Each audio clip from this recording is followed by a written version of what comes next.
ஆண்டவராகிய இயேசு கிறிஸ்துவின் நாமத்தினாலே இந்த விடுதலை தேடல் நிகழ்ச்சிக்கு உங்களை வரவேற்கிறேன்.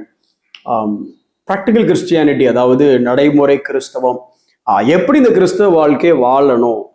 ஏன்னா இன்னைக்கு கிறிஸ்தவ வாழ்க்கையில் மிகப்பெரிய ப்ராப்ளம் என்ன அப்படின்னா, ஒரு கூட்டத்துக்கு உபதேசம் தெரியல, எது சரியான உபதேசம், எது தவறான உபதேசங்கிறது தெரியல.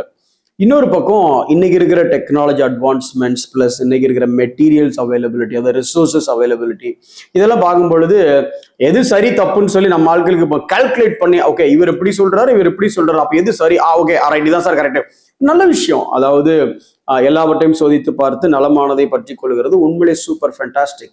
பட் இதோட நின்னா இது எப்படின்னா அறிவோட நின்று போயிருது. அதுக்கப்புறம் அது தலையில இருக்கிறது இருதயத்துக்கு வரல. ஆக்சுவலா அது இன்னொரு அடி கீழே வரணும், வந்து அது அனுபவமா மாறணும். அப்படி மாறக்கூடிய அந்த டீச்சிங் தான் அந்த ப்ராக்டிக்கல் கிறிஸ்டியானிட்டிங்கிற டீச்சிங் நம்ம கொடுத்துட்டு இருக்கிறோம்.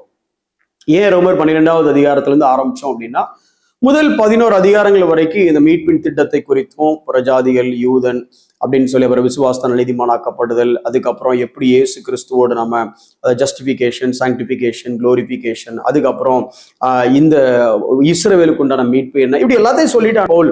எல்லாத்தையும் சொல்லிட்டேன்பா, ரைட்டு, இவ்வளோத்தையும் கத்துக்கிட்டு நல்ல மண்டையில அறிவை வளர்த்துட்டு அப்படியே போயிடாத, எப்படி வாழணுங்கிறத சொல்லிடுறேன். இப்ப இவ்வளவு நேரம் உபதேசம் எதுக்கு உபதேசிச்சேன்னா, நீ இப்படி வாழணுங்கிறதுக்காகத்தான் இதை நான் சொன்னேன்ப்பா அப்படின்னு சொல்லிட்டு அடுத்து எப்படி வாழணுங்கிறதெல்லாம் சொல்றாரு. அதையும் ஸ்டெப் பை ஸ்டெப்பா ரொம்ப சூப்பரா, ஒரு தனிப்பட்ட கிறிஸ்தவரை நீ எப்படி வாழணும், ஒரு கிறிஸ்தவ சமுதாயத்துக்குள்ள நீ எப்படி வாழணும், ஒரு புறஜாதிகள் மத்தியில் எப்படி வாழணும், உன்னை பகைக்கிறவங்க மத்தியில் எப்படி வாழணும், ஒரு நாட்டுக்கு குடிமகனா நீ எப்படி வாழணும், இன்னும் சொல்லணும் பிறன், பொதுவா உலகத்துல எல்லாரும் உனக்கு பிறனா இருந்தா எப்படி வாழணும் அப்படின்னு ஸ்டெப் பை ஸ்டெப்பா அப்படி எழுதிட்டே வர்றாரு பவுல். அப்படி எழுதும்போது இந்த 13வது அதிகாரத்துல 14வது வசனத்துல கிளைமாக்ஸா சொல்றாரு, கிறிஸ்துவை தரித்து கொள்ளுங்கள் அப்படின்னு சொல்றாரு. அப்படி கிறிஸ்துவை தரித்து கொள்ளும் பொழுது அதுக்கு மேல என்ன அப்படின்னு சொல்லி இன்னொரு காரியத்தை சொல்றாரு. என்ன அப்படின்னா, துர் இச்சைகளுக்கு உன் உடலை பேணாமல் இருந்துன்னு சொல்லி அவர் எழுதுறதுனால இந்த இச்சையை பத்தி நம்ம கொஞ்சம் படிச்சுக்கலாம் அப்படின்னு சொல்லி படிக்கிறோம். ஏன் இதை பத்தி படிக்கிறோம் அப்படின்னா, இன்னைக்கு நம்மளை அறியாமலேயே இச்சை அப்படின்னால யூத் அப்படின்னு நினைச்சிட்டோம். ஆனா இச்சைக்கு அர்த்தம் என்ன அப்படின்னா, தணிக்க முடியாத அல்லது தவிர்க்க முடியாத அல்லது கட்டுப்படுத்த முடியாத, அணைத்து போட முடியாத ஒரு ஆசை, நமக்குள்ள எரிஞ்சுக்கிட்டே இருக்கிற ஒரு ஆசை. அது எதுவானாலும் இருக்கலாம். பதவியா இருக்கலாம், பணமா இருக்கலாம், பொருளா இருக்கலாம், இல்ல செக்ஷுவல் பேஷன்ஸா இருக்கலாம், இல்ல ஜாபா இருக்கலாம், ஏன் இல்லைன்னா இந்த உலகத்துக்குரிய எந்த ஒரு பொருள் சம்பந்தப்பட்ட காரியங்கள் மேல கூட இருக்கலாம். இது ஒரு சரீர சம்பந்தப்பட்டதுல மனசு சம்பந்தப்பட்ட காரியமா கூட இருக்கலாம். சரி, அதனாலதான் இதை நம்ம கொஞ்சம் டீட்டெயிலா டீல் பண்ணலாம் அப்படின்னு யோசிச்சோம்.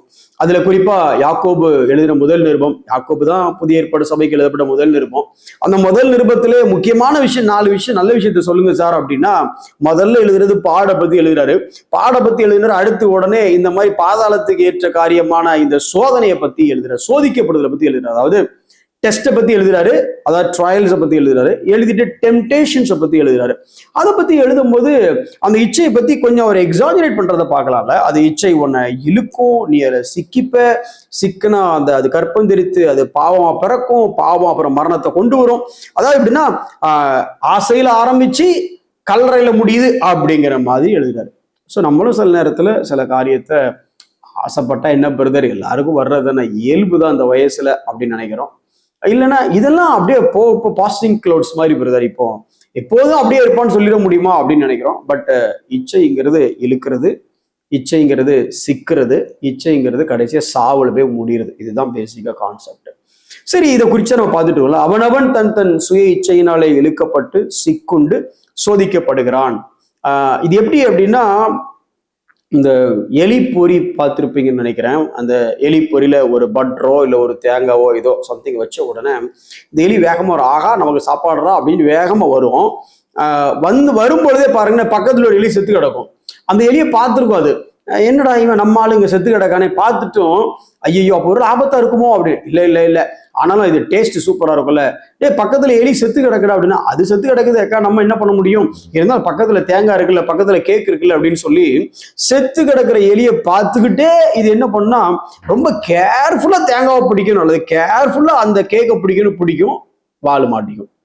இப்போ ஐயோ என் வால் மாட்டிக்கிச்சேன்னு இந்த எலி அழக்கூடாது. ஏன் தெரியுமா, வாழை அது பிடிக்கல, இது போனதுனாலதான் அது வால் மாட்டிக்கிச்சு. ரொம்ப சிம்பிளா அவங்களை சொல்லணும் அப்படின்னா, ரொம்ப ஈஸி எக்ஸாம்பிள் சொல்லணும்னா, அந்த மீன் பிடிக்கிறத நீங்க பார்த்துருப்பீங்க. இந்த தூண்டில்ல முன்னால அந்த ஹூக்ல ஒரு சின்ன புழுவோ, அதை பெயிட் அப்படின்னு சொல்லுவாங்க, ஒரு புழுவோ ஏதோ மாட்டிட்டு தண்ணிக்குள்ள போடுவாங்க. போட்டுட்டு மீன் வந்து மாட்டோன்னு இவன் சொல்லுவான், நான் மீனை பிடிச்சிட்டேன் அப்படிமா. ஆக்சுவலா மீனை இவன் பிடிக்கல, மீன் தான் வந்து இந்த தூண்டில பிடிச்சது. இவன் பிடிக்கல மீனை, இவன் போட்டுட்டு தான் சும்மா பிடிச்சுதான் இருப்பான். அப்ப என்ன நடக்குது? இப்ப யோசிச்சு பாருங்க, ஒரு 1000 தூண்டில நீங்க உள்ள போட்டுட்டீங்க, 1000 தூண்டில் உள்ள கிடக்குது. இப்ப அங்க ஒரு 10,000 மீன் இருக்கு.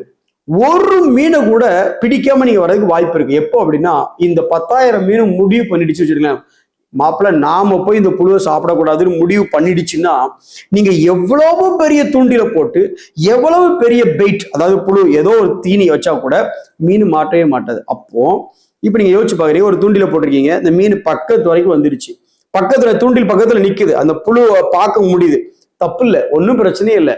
வாயை திறந்து இந்த புழு நமக்கு உணவு அப்படின்னு நினைச்சு அது பிடிக்காத வரைக்கும் மீனுக்கு சேஃப்டி. பிடிச்சதுக்கு அப்புறம் மீனுக்கு புழு உணவல்ல, இந்த மீன் தான் உணவா மாறப்போகுது. இதுதான் இந்த இச்சையோட காரியம். அதனாலதான் இதை நீங்க ஆரம்பத்துல பைபிள்ல ஃப்ரம் த பேசிக்ல இருந்து நீங்க பார்க்கலாம். காயினும் ஆபேலும் அந்த ஆராதனை, அதை பலி செலுத்துற காரியத்துக்கு வரும் பொழுது நீங்க பாத்தீங்க அப்படின்னா, நமக்கு நல்லாவே தெரியும்ல, அந்த இன்சிடென்ட் தெரியும். முதல்ல பலி செலுத்தணும் அப்படிங்கிற கான்செப்டை கொண்டு வர்றது, அது ஆராதனை அப்படிங்கிறத கொண்டு வர்றது காயின் தான், மூத்தவன். அவன் தான் வந்து செய்ய வரான். அவனை பார்த்து தான் நம்ம ஆபேல் அதுக்கப்புறம் காப்பி அடிச்சு செய்ய வைக்கிறாரு. அவங்க என்ன காணிக்கை அதெல்லாம் அப்புறம் பார்க்கலாம், அது நமக்கு முக்கியம் இல்லை. ஆனா இது பண்ணி முடிச்சதுக்கு அப்புறம் தேவன் ஆபேலையும் அவன் காணிக்கையும் அங்கீகரித்தார். முதல்ல காணிக்கையை பார்க்கல, அவர் ஆபேலோட இருதயத்தை பார்க்கிறாரு. இருதயத்தை பார்த்துட்டு தான் காணிக்கையை பார்க்கிறார். ஆபேலை அங்கீகரித்ததினால் ஆபேலின் காணிக்கை அங்கீகரிக்கப்பட்டது. காயினின் காணிக்கை மேல தேவன் வெறுப்பா இருந்தார்னு இல்லை, காயினுடைய இருதயம் சரியில்லாததுனால காயினையும் அவன் காணிக்கையும் தேவன் அங்கீகரிக்கவில்லை அப்படின்னு வருது. சரி, இப்ப அங்கீகரிக்கவில்லை, உடனே காயின் என்ன பண்ணிருக்கணும்? என்ன தப்பு நடந்துச்சு?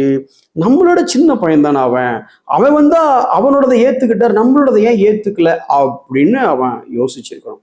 ஆனா அவன் அப்படி யோசிக்கல. என்ன யோசிச்சான் அப்படின்னா, சும்மா உங்களுக்கு புரியுறதுக்காக சொல்ல வரேன், 2 பேர் தானே இருக்கிறோம், இவனை காலி பண்ணிட்டா நம்மளை தானே ஏத்துக்கணும் அப்படி இருந்திருக்கலாம். இல்ல அவன் மேல ஒரு பொறாமை இப்படி என்ன வந்திருக்கலாம். இப்போ ஆரம்பம் ஒரு ஆசை, என்ன ஆசை அப்படின்னா, எப்படியாவது தேவனை நம்ம பக்கம் திரும்ப வைக்கணும், இல்ல நம்ம பலி நம்ம ஆராதனை ஏற்றுக்கொள்ளப்பட வேண்டும். அது எப்படி போகலாம் ஏற்றுக்கொள்ளாம? எனக்கு அங்கீகாரம் கிடைக்காம எப்படி போகலாம்? தேவன் அவன் அங்க என்னோட சின்ன பையன் அவனை அங்கீகரிச்சுட்டாரு, அது எப்படி என்ன அங்கீகரிக்காம போகலாம் அப்படிங்கிற எண்ணம் அவனுக்குள்ள கொஞ்சம் கொஞ்சமா வருது. இப்படி வந்த உடனே நல்லா கவனிச்சு பாத்தீங்கன்னா, நல்ல பலியை கொடுத்து நல்ல காரியத்தை செய்த நீதிமானாய் இருந்த ஆபேலிடம் வந்து பேசாத தேவன் பாவியின் மேல் மனம் இறங்குகிற இந்த காயினுடைய இருதயம் சரியில்லைன்னு தெரிஞ்சும் அவர் காயின்கிட்ட வந்து பேசுறாரு. என்ன பேசினாரு அப்படின்னா, நீ நன்மை செய்தால் உனக்கு மேன்மை இல்லையோ, நீ நன்மை செய்யாதிருந்தால் பாவம் வாசப்படியில படுத்திருக்குமப்பா. அந்த அந்த பாவத்தின் ஆசைன்னு சொல்லாம வசனம் எப்படி சொல்லுது, அவன் ஆசை உன்னை பற்றி இருக்கும், நீ அவனை ஆண்டு கொள்ளுவாய். அதாவது பாவம் வாசப்படிக்கு வந்துருச்சு காயின், கதவை திறந்துடாத, திறந்தா நீ காலி பண்ணிடுவ. அப்போ இப்ப என்ன ஆகுது அப்படின்னா, அங்க ஒரு வார்த்தையை பார்க்கலாம், அவன் ஆசை உன்னை பற்றி இருக்கும் அப்படின்னா, இப்ப அவனுக்கு ஒரு ஆசை என்னன்னா ஒன்ன காலி பண்ணணும்னு. இப்ப ஒன்ன பயன்படுத்தி அவன் இன்னும் சொல்ல போனா உன்னையே காலி பண்ண ட்ரை பண்றான். அதான் ஆசை. நீ நினைக்கிற நாம ஆபேல காலி பண்ணிட்டோம்னா நம்ம ஜெயிச்சிருவோம். ஆனா இப்ப நீ ஆபேல காலி பண்ணி நீ ஜெயிக்கல, நீ மொத்தமா தோக்க போற. ஏன்னா உனக்கு பின்ன இன்னொருத்தவங்க மேல ஆசை வச்சுட்டு இருக்கான். பேசிக்கா பேச நான் அந்த தூண்டில இருக்கக்கூடிய அந்த புழுவை சாப்பிட்டுட்டா நான் ஜெயிச்சிருவேன்னு மீன் நினைக்குது. ஆனா மீன் தான் ஜெயிக்கல, மீன் தான் மாட்டிக்குது. இங்கேயும் அதே மாதிரி தான் காயின் நினைச்சான், நான் போய் ஆபேல முடிச்சிட்டேன்னா நான் ஜெயிச்சிருவேன். அந்த எண்ணம் வளர்ந்துகிட்டே இருந்தது. அப்போ கடைசி என்ன நடந்துச்சு? ஆபேல் செத்து போனான். ஆனா காயினுடைய வாழ்க்கை என்னாச்சுன்னு உங்களுக்கு தெரியும். அந்த வசனத்தை படிச்சு பாருங்களேன். அவன் ஆசை உன்னை பற்றி இருக்கும், நீ அவனை ஆண்டு கொள்ளுவாய். இவ்வளவு சொல்லியும் காயினுக்கு அந்த அவேர்னஸ் வரவே இல்லை. எப்படியாவது நமக்கு கிடைச்ச அங்கீகாரம் கிடைக்கணுமே, அந்த அங்கீகாரத்தின் மேல இருந்த ஒரு இச்சை அப்படின்னு கூட சொல்லலாம். கடைசியா ஆபேலையே கொலை பண்ண வச்சுது. அதனாலதான் ரோமர் 6வது அதிகாரம் 16வது வசனம் பவுல் சொல்றாரு, எதற்கு கீழ்ப்படியும்படி உங்களை அடிமைகளாக ஒப்பு கொடுக்கிறீர்களோ அதற்கு கீழ்ப்படுகிற அடிமைகளாக இருக்கிறீர்கள் என்று அறியீர்களா. இந்த எதற்குங்கிற இடத்துல எந்த ஆசைக்கு அப்படின்னு நீங்க போட்டுடுங்க. எந்த ஆசைக்கு கீழ்ப்படியணும்னு சொல்லி நீங்க உங்களை விட்டு கொடுக்குறீங்களோ அந்த ஆசைக்கு நீங்க அடிமையா இருக்கிறீங்க. ஒருவேளை யோசிச்சு பாருங்க, எது நம்மளை கண்ட்ரோல் பண்ணுது? ஒருவேளை மொபைல் எடுக்காம இருக்க முடியல, பரவாயில்ல, ஒரு நாள் இன்னைக்கு இத்தனை மணி நேரம் மொபைல் எடுக்க மாட்டேன் அப்படி யோசிச்சு பாருங்க. சோசியல் மீடியாவா, இன்னைக்கு இந்த சோசியல் மீடியா நான் பார்க்க மாட்டேன் யோசிச்சு பாரு, ட்ரை பண்ணுங்க. இல்ல இந்த பொண்ணை பார்க்கணும்னு எனக்கு தோணுதா, பார்க்காம இருந்து பாருங்க. இல்ல இந்த பொருளை வாங்கணும்னு தோணுதா, வாங்காம இருந்து பாருங்க. அப்படி இருந்து பார்த்தாதான் நீங்க அதை ஆண்டு கொள்ள முடியும். நீங்க அதை ஆண்டு கொள்ளவில்லை என்றால் அந்த ஆசை உங்களை நிச்சயமாக ஆண்டு கொள்ளும். ஆண்டு கொள்வதோடு மாத்திரமல்லாமல் உங்களை அழித்துவிடும்.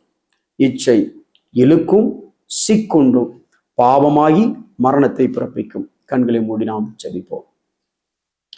அன்புள்ள ஆண்டவரே, இந்த கற்றுத்தந்த பாடங்களுக்காக நன்றி செலுத்துகிற ஆண்டவரே, எங்களை நாங்களே சோதித்து பார்க்க எங்களுக்கு உதவி செய்யுங்க. ஆவியானவரே, இதை பார்க்கிற இதை கேட்கிற ஒவ்வொருத்தருக்கும் ஆண்டவரே, Lord, you minister them, Lord.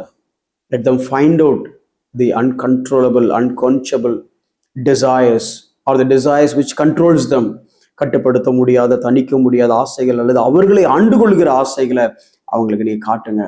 God, give them the ability, ஆண்டவரே, தேவையான ஸ்ட்ரென்த்தை கொடுங்க, எம்பவர்மெண்ட்டை கொடுங்க. ஒவ்வொருக்கும் மன்ன கிருபை செய்யுங்க. இயேசுவின் நாமத்தில் பிதாவே, ஆமென்.